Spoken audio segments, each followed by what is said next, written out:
네, 오늘 누가복음 15장 22절에서 24절, 31절, 32절 말씀을 가지고 찾도록 찾으시는 아버지의 마음이라는 제목으로 여러분들과 함께 하나님의 말씀의 은혜를 나누고자 합니다.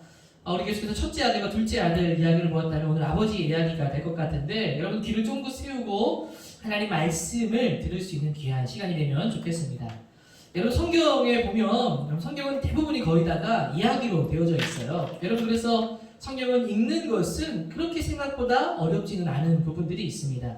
자, 이야기가 많이 나눠져 있는데 여러분 그 여러 이야기들 속에 성경에 나오는 등장 인물들이 있습니다. 여러분들은 성경에 좋아하는 인물들이 다 있는지 모르겠는데 특별히 오늘은 다윗에 대한 이야기를 좀 해보려고 해요. 여러분 다윗은 정말 많은 사람들이 사랑하는 캐릭터이고 또 성경의 인물이죠. 하나님께서도 다윗을 너무나 사랑하셨습니다. 신약에 여러분 이 구약시대 다윗의 왕을 향해서 뭐라고 말하는가 하면 내 마음에 합한 사람이라 내 뜻을 다 이루리라 라고 말씀하셨죠. 실제로 다윗의 후손을 통해서 누가 담당합니까? 예수 그리스도께서 오게 된 것입니다. 정말로 하나님의 뜻을 다 이루셨습니다. 그런데 여러분 다윗은 이런 복을 받았음에도 불구하고 다윗의 생애를 살펴보면 안타깝고 힘들었던 참 고난의 시간이 많았던 인물이 여러분 다윗입니다. 특별히 여러 가지 몇 건 사건들이 있지만 시대적 상황에 따라서 이 다윗이 아들을 통해 겪었던 사건이 있어요. 한 나라의 왕이었던 이 다윗은 여러분 하나님이 원하는 가정의 모습을 가져야 하는데 사실 그렇지 못한 부분도 좀 있습니다. 당시 문화가 그랬던 것 같은데 일부 일처제가 아니라 일부 다처제를 거느리게 되었죠. 몇 명의 아내를 둔 사람이 다윗이었습니다. 다윗의 자녀가 여러분 몇 명이나 되었는지 아십니까? 약 29명 정도가 되었습니다. 그 중에 첫째가 암논이었고 셋째가 압살롬입니다. 근데 이 둘은 어머니가 다른 것입니다. 바로 이복 형제였습니다.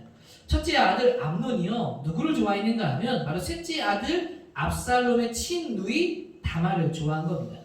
다말을 좋아하는데 다말은 처녀이고 어떻게 할 수 없으니까 오히려 성경에 살펴보면 오히려 이것이 화병이 나게 되었다 이렇게 얘기합니다.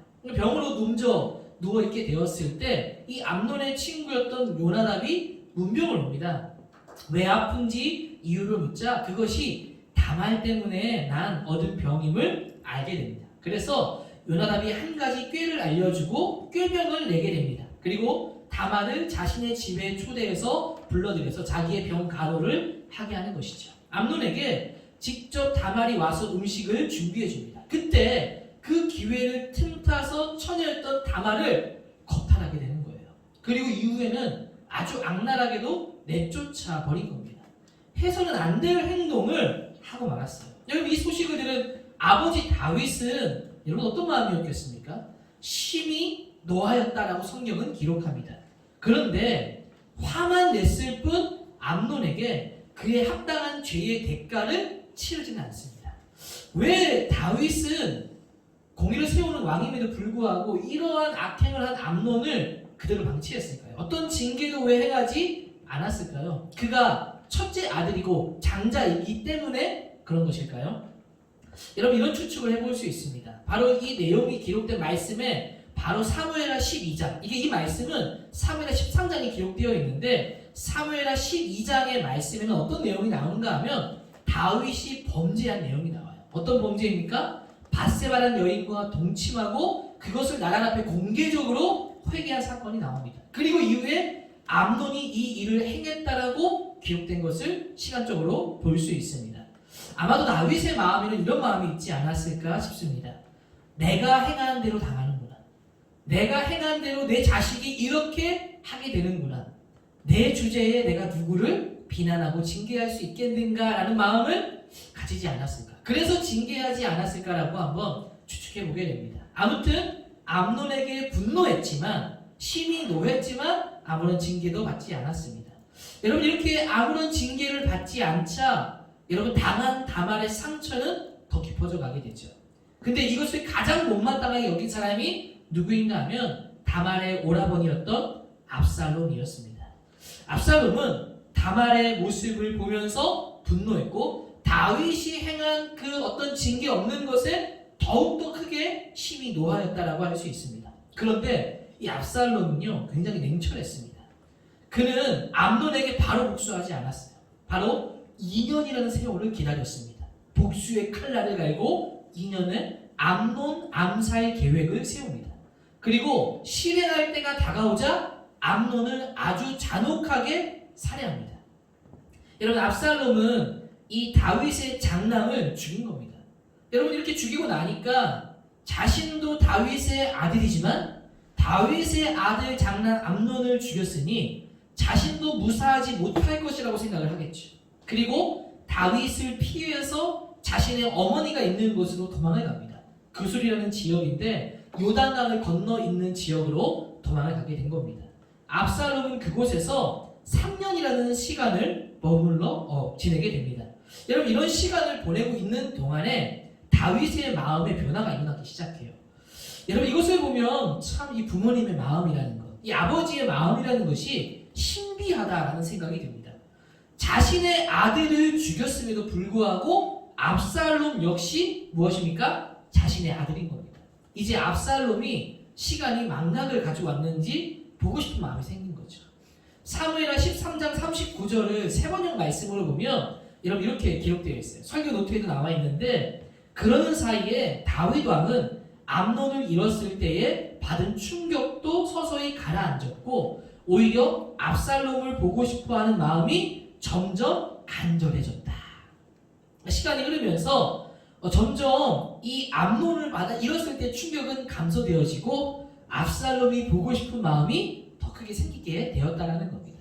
여러분, 이것을 알고 주변의 사람의 도움으로 인해서 압살롬은 3년간의 유랑 생활을 마치고 돌아와도 좋다라는 허락을 받고 돌아왔습니다. 그리고 이 다윗이 있는 곳으로 오게 되었습니다. 그런데 중요한 건 또 다른 문제가 여기에서 발생하기 시작하는데, 돌아온 압살롬은 다윗이 만나주지 않는 겁니다. 다윗은 사법적으로는 이 압살롬을 용서했지만 아버지로서의 포옹은 아니었던 것이죠. 다윗도 사실은 말씀 속에 보다 보면 이 압살롬을 너무나 보고 싶어 했지 않습니까? 만나고 싶은 마음이 간절하면서도 불구하고 계속 오락가락하는 마음 가운데 있었어요. 내가 만나주면 이 모든 걸 용서하는 것처럼 돼서 이 압살롬이 더 잘못된 것은 아닐까라는 생각을 가졌을 것 같습니다. 계속 오락가락하는 마음 속에서 압살롬을 만나주지 않았어요. 아버지로서 품어주지 못하고 사법적으로만 그를 용서한 것입니다. 그런데 이 압살롬은 돌아왔을 때 이제 아버지를 다시 만날 것이라고 생각하고 아버지의 사랑을 받기를 원했지만 그런 사랑을 받지 못하게 되자 압살롬의 마음 가운데 죄가 자라기 시작합니다.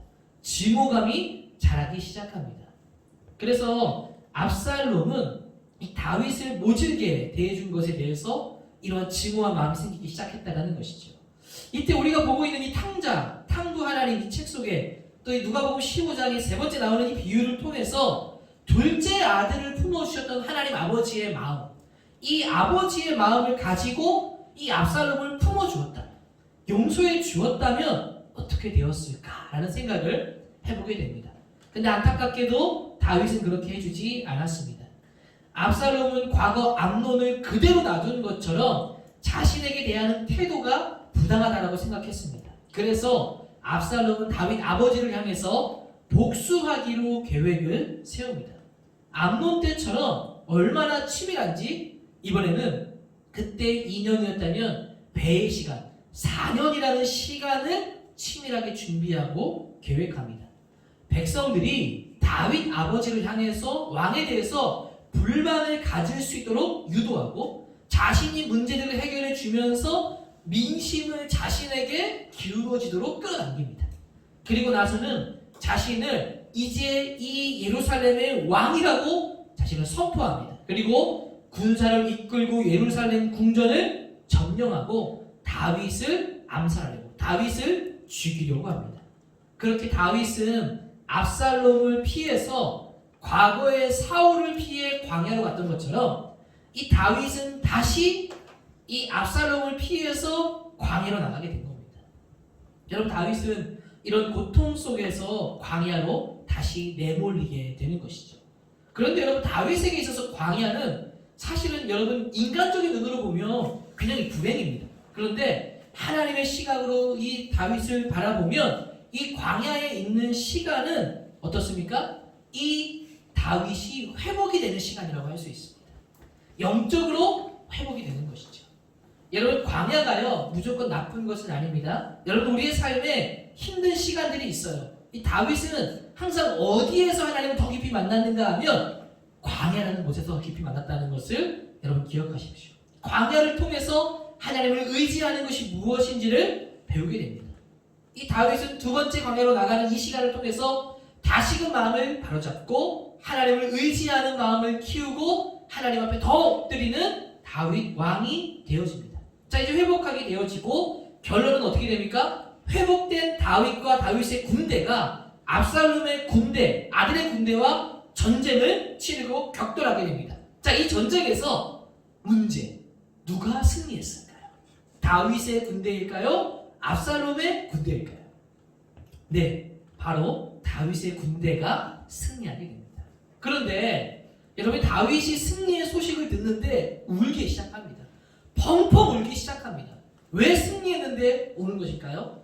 그 전쟁에서 자신의 아들만큼은 꼭 살려놓으라고 했는데 죽었다라는 소식을 들었기 때문이죠.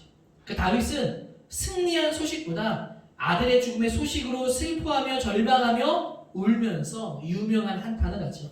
내 아들 압살롬아, 내 아들 압살롬아, 너 대신에 차라리 내가 죽을 것을. 압살롬, 내 아들아, 내 아들아 하면서 펑펑 우는 겁니다. 여러분, 다윗의 마음이 여러분 느껴지십니까? 다윗은요 압살롬을 사랑했을까요? 사랑하지 않았을까요? 사랑했죠. 자신의 아들이기 때문에 돌아오라고까지 하지 않았습니까? 근데 여러분, 자신의 칼을 향해 든 반란을 일으킨 아들이지만 그는 다윗의 아들이었다는 겁니다. 그런데 여러분, 왜 이런 불행한 일이 이루어진 겁니까? 아들을 품어주지 않은 것 때문에 이런 일이 일어나게 됐다는 것이죠. 여러분, 이걸 통해서 우리에게 주는 교훈이 있다면 때를 놓치지 말아야 된다는 거예요. 여러분, 사랑할 수 있을 때 더 사랑해야 됩니다. 오늘의 이 기회가 언제 또다시 올지 모른다라는 마음으로 내게 주어진 이 시간을 통해 더 많은 사랑을 표현하고 더 많은 것을 내어주는 삶이 되어야 한다는 겁니다. 여러분, 아버지의 사랑은 그때는 보이지 않았지만 사실은 변치 않는 사랑이었습니다. 정말 안타까운 것은 압살롬이 여러분, 아버지가 자신이 죽었을 때 이렇게 울 거라고 하는 것을 알았을까요? 압살롬은 잘 몰랐을 것 같습니다. 증오하는 마음이 더 커졌고 나를 싫어하는 아버지라는 마음이 더 컸기 때문이죠. 자신을 싫어하는 아버지로 생각한 채로 죽었을지 모릅니다. 그러나 그렇지 않았다는 것이죠. 압살롬은 몰랐을 뿐이지 아버지의 마음은 아들을 사랑하는 것이 그의 마음이었다는 겁니다. 그래서 아버지의 마음은 보이지 않는 사랑이기도 합니다. 꼭 희한하게 지금은 보이지 않는데 지나고 나서야 보이는 사랑이라는 것이죠. 여러분, 기억하십시오. 우리 하나님 아버지의 사랑도, 하나님 우리 아버지가 되시잖아요. 하나님의 아버지의 사랑도 지금 내 눈에 당장 보이지 않는다고 해서 그 사랑이 없는 게 아니라는 거예요. 여전히 하나님은 우리를 사랑하시고 돌보시고 인도하시는 분이라는 겁니다. 우리가 험난한 골짜기를 지날 때 목자가 되어서 우리를 인도하시는 분이 우리 하나님 아버지시라는 거예요. 그 사랑의 증거가 무엇입니까? 예수 그리스도시죠. 사랑한다, 사랑한다, 사랑한다. 어떻게 우리를 사랑하셨습니까? 아들을 보내기까지, 아들을 죽기까지, 끝까지 우리를 사랑하신 분이 우리 하나님 아버지이시다라는 것을 여러분 기억하게 되기를 주의 이름으로 축복합니다. 우리가 계속해서 보고 있는 이 두 아들의 이야기도 여러분 그렇습니다. 그동안 우리는 두 아들에 대한 이야기를 보았어요. 첫째 아들과 둘째 아들. 이제 오늘은 아버지에 대해서, 특별히 그 아버지의 마음에 대해서 함께 좀 헤아려 보면서 여러분 생각해 보려고 합니다. 아버지의 마음은, 여러분 이 두 아들을 둔 아버지의 마음은 어떤 마음이었을까요? 여러분, 이 아들의 마음을, 이 아버지의 마음을 아들들은 어떻게 알고 여러분 이해하고 있었을까요? 특별히 둘째 아들 같은 경우에는 아버지의 마음이 무엇인지 잘 알았을 것 같습니다. 왜 그렇죠? 나쁜 행동을 했어요. 아버지에게 수치심을 안겨주고 아버지 재산을 들고 허랑방탕하게 생활했습니다. 그런데 자신의 잘못을 깨달았어요. 뉘우치고 아버지께 돌아왔고 차마 아버지의 아들이라 일컬음을 받을 수 없을 것이라고 여기고 왔는데 아들이 되어진 거예요. 여전히 사랑해 준 거예요. 가락지를 끼우고 신을 시키고 잔치를 벌여주고 내 아들이 죽었다가 다시 살아났다 라고 하면서 받아주는 아버지의 사랑이 이런 것이구나라는 것을 둘째 아들은 알았을 겁니다. 이게 아버지의 마음이구나. 그런데 반면에 첫째 아들의 입장에서 보면 아버지의 마음은 어떻게 여러분 받아들이고 여러분 이해했을까요? 둘째 아들을 너무나 사랑하는 것을 통해서 마치 암논을 그냥 놔둔 것처럼, 마치 나를 만나주지 않은 아버지처럼 압살롬이 느끼는 마음이었을 겁니다. 첫째 아들의 마음에는 죄가 싹트기 시작했을 거고 증오하는 마음이 싹트기 시작했을 겁니다. 비정한 아버지, 차별하는 아버지, 진짜 잘해줘야 할 충성된 나를 향해서는 사랑을 보이지 않고 저 둘째에게만 행하고 있는 그 아버지의 모습으로 여겨졌을 겁니다. 여러분, 이런 모습을 통해서 첫째와 둘째를 보면서 한번 우리의 모습도 한번 생각해 봅시다. 여러분, 우리는 우리의 아버지 되시는 하나님에 대해서 어떻게 느끼는 게 맞습니까? 첫째 아들처럼 느껴지는 하나님이십니까? 둘째 아들처럼 느껴지시는 하나님이십니까? 어떤 아버지 하나님으로 우리는 느껴지고 있습니까? 여러분, 아마도 하나님과는 둘째보다는 첫째의 마음이 더 크지 않을까 하는 생각을 해봅니다. 우리가 하나님 안에 있기 때문에, 우리가 하나님을 더 사랑한다고 말하기 때문에, 또 예배를 드리고 있기 때문에 우리는 어쩌면 첫째에 가깝게 충성되고 나름대로 시험 기간임에도 불구하고 하나님 앞에 예배드리는 헌신과 노력이 있는 삶의 모습입니다. 그런데 우리의 마음에는 이런 마음이 더 크게 나타나는 것이죠. 나름대로 열심히 했는데 하나님에 대해서 잘 모르겠다. 하나님 정말 나를 만나주시는 분일까? 하나님은 정말 계실까? 하나님은 저 멀리 있다고 느껴지는 경우들이 많다라는 겁니다. 제가 지난주에도 첫째 아들하고 이야기를 나누는데 첫째 아들도 참 좋았던 게 뭐냐면 이 두 아들에 대한 이야기를 함께 말씀을 드리는 거예요. 그러면서 저한테 갑자기 뜬금없이 얘기하더라고요. 아빠, 성경에 두 아들 이야기 나오는 거 알아? 그러더라고요. 그래서 제가 속으로 그랬어요. 아빠가 목사인데 모른다 하면 되겠니? 그러면서 저한테 이 스토리를 얘기해 주는 거예요. 제가 깜짝 놀랐습니다. 그래서 제가 감동을 받았어요.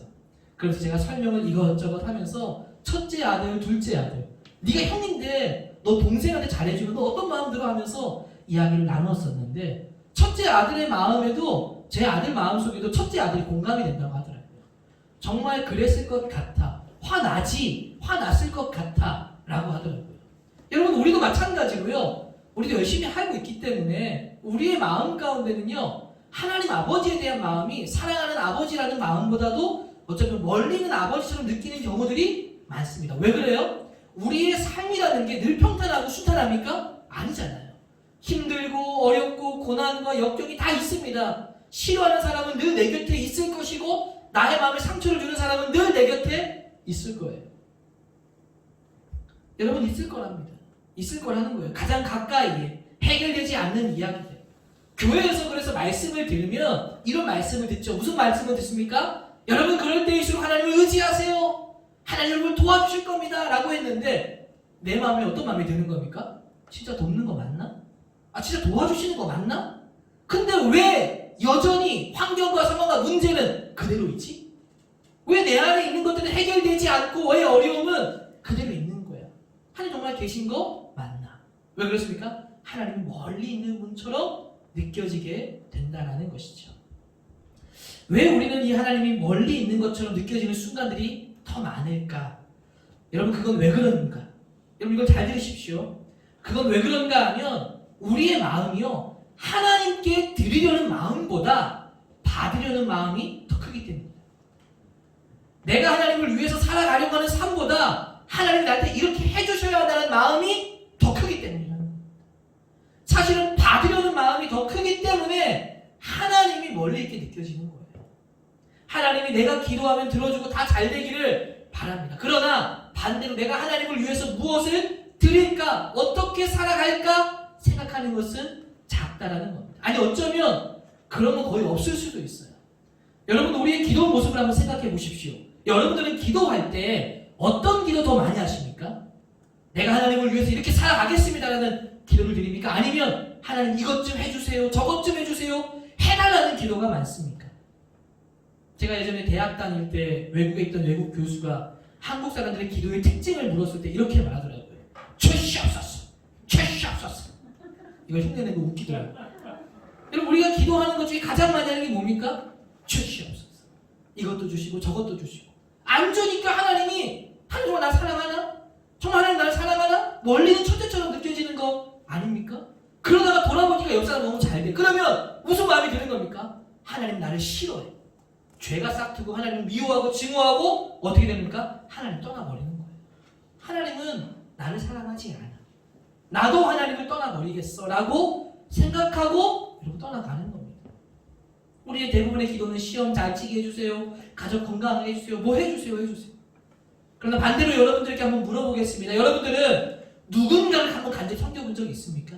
하나님 때문에 정말 저 한 사람을 향해서 영혼을 향해서 섬겨본 경험이 있습니까? 쉽게 말해서 정말 누구 한 사람을 놓고 한 영혼을 붙들고 간절히 기도해 본 적이 있습니까? 나를 위해서 말고 누군가를 위해서 간절히 기도한 적이 있냐고요. 여러분, 아버지의 마음은요 어디에 있는 줄 아십니까? 둘째에게 있었습니다.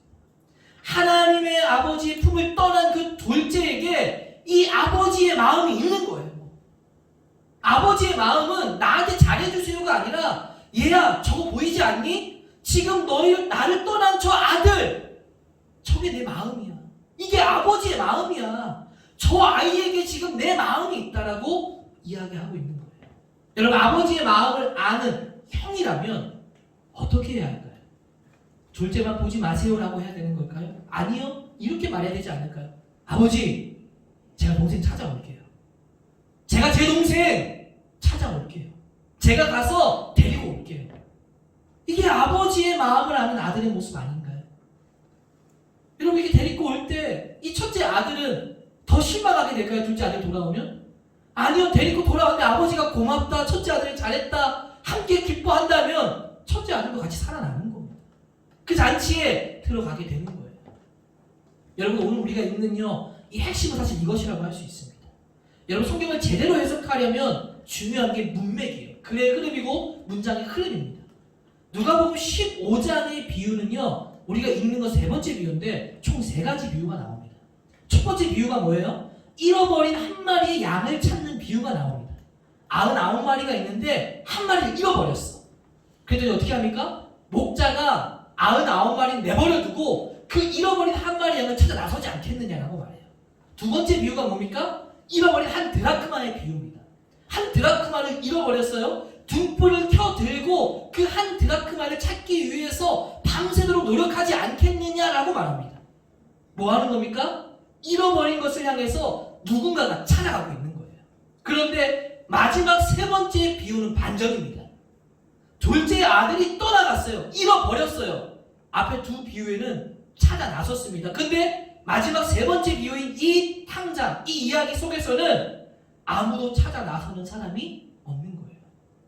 뭘 얘기하는 겁니까? 예수님께서 이 비유를 통해서 지금 이스라엘 민족을 향해 얘기하는 거예요. 1차적으로. 너희들은 지금 왜 찾아 나서지 않니? 잃어버린 자들을 향해서. 왜 너희들은 지금 이 자리에 가만히 있는 거니? 왜 나에게만 달라고만 하고 있는 거니? 얘기하고 있는 거예요. 우리에게 지금 뭐라고 말합니까? 교회를 향해서 말하는 겁니다. 너희들은 왜 가만히 앉아서 예배만 드리고 있니? 찾아 나서지 않고. 왜 영혼을 품지않고 달라고만 하는 거예요. 그래서 하나님은 멀리 있는 것처럼 느껴지게 만드는 거예요. 찾아 나서라고 우리를 향해 얘기하고 있는 겁니다. 여러분, 이것이 아버지의 마음이고 이것이 이 비유의 가장 큰 핵심이라는 거예요. 아버지의 마음은 지금 나한테 복을 달라는 것이 있는 것이 아니라 지금 저 영혼을 향해서 가기를 기대하고 있습니다. 동생을 돌보고 챙겨줄 사람이 필요하다라고 말씀하고 있는 거예요. 여러분, 신앙이요 왜 자라지 않고 정체되는 겁니까? 나를 위한 하나님만 섬길 때 정체합니다. 나를 위한 하나님만 찾을 때 내 신앙은 정체하고 자라지 않아요. 늘 어떤 마음이에요? 내가 은혜 받고 내가 위로받고 내가 사랑받는 것만 생각해요. 하나님이 나를 찾아와야 하고 나를 돌봐 주어야 한다라고만 생각합니다. 나 중심적인 신앙생활. 여러분, 이런 게 필요하긴 해요. 근데 이것만 가지고는 자라지 않아요. 여러분, 이런 사람들이 주로 하는 말이 무슨 말인지 아십니까? 이런 말 주로 많이 해요. 저 상처받았어요. 저 교회 누구 때문에 정말 상처받았어요. 저 마음 상했어요. 누구 때문에 교회 안 갈 거예요. 쟤 때문에 싫어요. 도대체 교회가 왜 이러는 거예요? 교회 믿는 사람들은 좀 달라야 되는 거 아니에요? 라고 말을 많이 합니다. 다 나 중심적인 신앙생활. 나 중심으로 나에게 해로우면 다 해로운. 하나님은 멀리 있는 분으로 느껴지게 되는 거죠. 이렇게 정체된 사람은 사랑받지 못하다가 어떻게 됩니까? 떠나가는 거예요. 형처럼 잔치에 들어가지 못하는 겁니다. 그러나 여러분 반대로 찾아 나서 보십시오. 동생을 찾아 나서는 사람이 되어 보십시오. 찾는 사람이 되어 보십시오. 아버지의 마음을 알고 나서는 사람이 되어 보십시오. 여러분 찾는다라는 것이 어떤 것이겠습니까? 정말 하나님 말씀대로 미워하는 자들, 원수를 향해 그들을 품고 사랑하라는 말씀을 따라서 미워하는 사람도 받아들이고 용납하는 일을 하는 것. 이게 찾는 거 아니겠습니까? 섬김을 받으려고 하지 말고 섬겨보는 것. 누군가를 붙들고 내가 정말 간절히 기도해 보는 것. 자꾸 관심받으려 하지 않고 관심을 줘 보는 것. 섬김을 받으려 하지 않고 섬김을 하는 사람이 되는 것. 아버지의 마음을 따라서 찾아가는 사람이 되는 것. 여러분 이것이 아버지의 뜻이고 아버지의 마음이고 우리가 이렇게 하기를 원하신다는 겁니다.